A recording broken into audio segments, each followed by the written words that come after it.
തിരുവനന്തപുരം വെള്ളറട കുട്ടപ്പൂവിൽ അമ്മാവൻ വെട്ടിപ്പരിക്കേൽപ്പിച്ച മരുമകന്റെ ആരോഗ്യനില ഇപ്പോഴും ഗുരുതരമായി തുടരുന്നു. കുട്ടപ്പൂ സ്വദേശി ദാസാണ് ആക്രമിച്ചത്. പരിക്കേറ്റ ബെജോ ചികിത്സയിലാണ്. അച്ഛനെ കൊലപ്പെടുത്തിയ കേസിലെ പ്രതി കൂടിയാണ് ബെജോ. കൂടുതൽ വിവരങ്ങളുമായി ശാലിനി ചേരുന്നു. ശാലിനി, അമ്മാവൻ അനന്തരവനെ പരിക്കേൽപ്പിക്കുന്ന സാഹചര്യം എന്താണ്? കൂടുതൽ വിവരങ്ങൾ.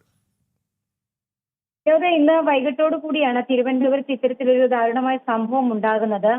അമ്മാവൻ മരുമകനെ വെട്ടി എന്നുള്ളതാണ് അതിന്റെ വിശദാംശം. അതിൽ ആക്രമണം തിരുവനന്തപുരം വെള്ളറട കുട്ടപ്പു എന്ന് പറയുന്ന സ്ഥലത്താണ് നടന്നത്. ചില വ്യക്തിപരമായിട്ടുള്ള വൈരാഗ്യം, ഒപ്പം തന്നെ വീട്ടിലെ ചില തർക്കങ്ങളാണ് ഇത്തരത്തിലൊരു സംഭവത്തിലേക്ക് നയിച്ചത് എന്നുള്ളതാണ് പ്രദേശവാസികൾ പറയുന്നത്. അമ്മാവൻ ആയിട്ടുള്ള വ്യക്തി മരുമകനായിട്ടുള്ള ബെജോയെയാണ് വെട്ടി പരിക്കേൽപ്പിച്ചത്. ഗുരുതരമായി പരിക്കേറ്റ ബെജോയെ സമീപത്തെ ആശുപത്രിയിൽ പ്രവേശിപ്പിച്ചിരിക്കുകയാണ്. ചികിത്സ നൽകിയിട്ടുണ്ട്. ആരോഗ്യനില നിലവിൽ തൃപ്തികരമാണ് എന്നുള്ളതാണ് നമുക്ക് അറിയാൻ സാധിക്കുന്നത്.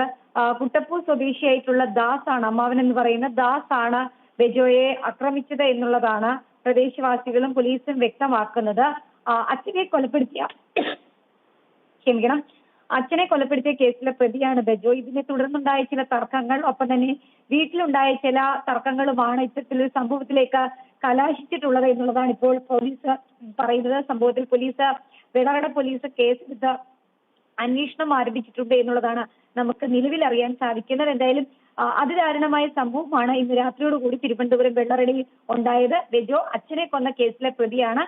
പരോളിൽ ഇറങ്ങി എന്നുള്ളതാണ് നമുക്ക് നിലവിൽ അറിയാൻ സാധിക്കുന്നത്. ഈ സമയത്താണ് അമ്മാവൻ കൂടിയായിട്ടുള്ള ദാസ് ബെജോയെ വെട്ടിപ്പരിക്കേൽപ്പിച്ചത്. വിനോദ്. അതെ, പരോളിലിറങ്ങിയ പ്രതി കൂടിയാണ് ബെജോയെയാണ് അമ്മാവൻ വെട്ടിപ്പരിക്കേൽപ്പിച്ചത്.